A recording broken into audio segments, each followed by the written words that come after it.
Si comme moi vous êtes né entre la fin des années 90 et le début des années 2010, on nous a vendu un mode d'emploi qui est aujourd'hui périmé. On nous a préparé pour un monde qui n'existe plus au moment même où on y entre. Ce n'est pas une crise passagère, c'est un changement de système.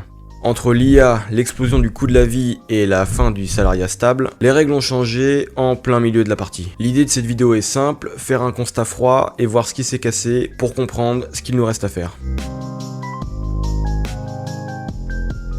Le monde d'avant était prévisible parce qu'il était physique. Une information mettait du temps à arriver, un virement bancaire prenait 3 jours, une carrière se construisait sur 40 ans dans la même boîte. Bref, ce monde était lent et surtout il était local. Aujourd'hui, la numérisation totale a supprimé ces frictions, sans oublier la situation globale. La social-démocratie s'effondre en Europe avec des économies endettées et des États obèses qui assurent tout sauf ce dont les États sont faits pour. Et les modèles de paix globale sont en train de se fractionner en aires de contrôle avec ce qui arrive, c'est-à-dire probablement un retour des grands blocs civilisationnels. Rien n'est aussi instable dans le monde que depuis la fin de la Seconde Guerre mondiale.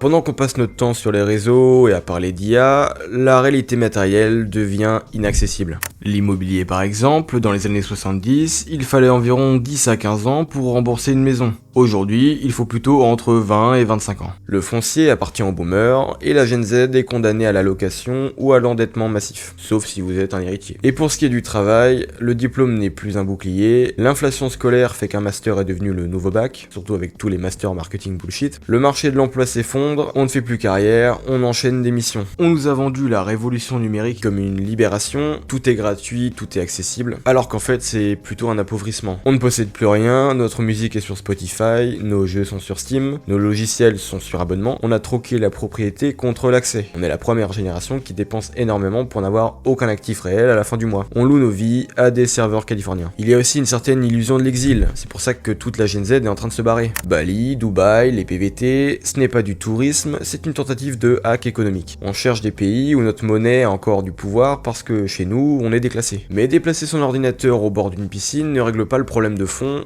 personne se projette.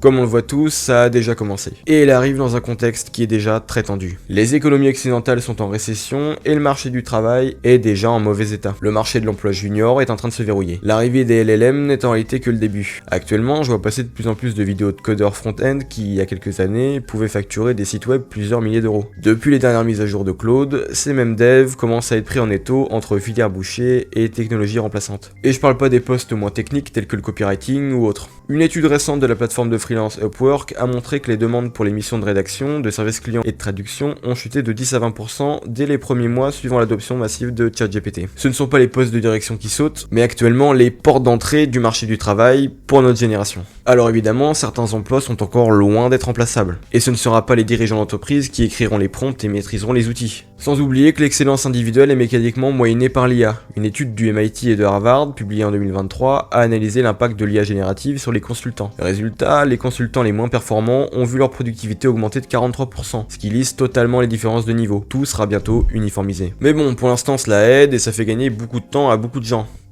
Et pour combien de temps ? A noter qu'un chômage de masse trop important en Occident ferait effondrer le système. Et oui, si tout le monde est dans la merde, bah le système saute. Bref, c'est un sujet passionnant et qui prendrait des heures à aller dans le détail.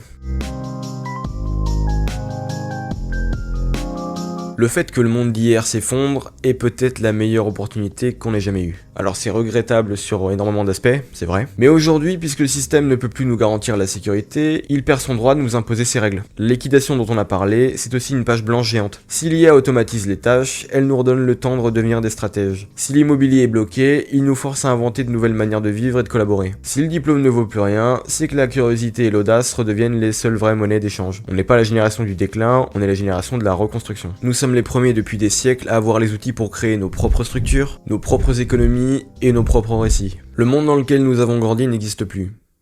Tant mieux.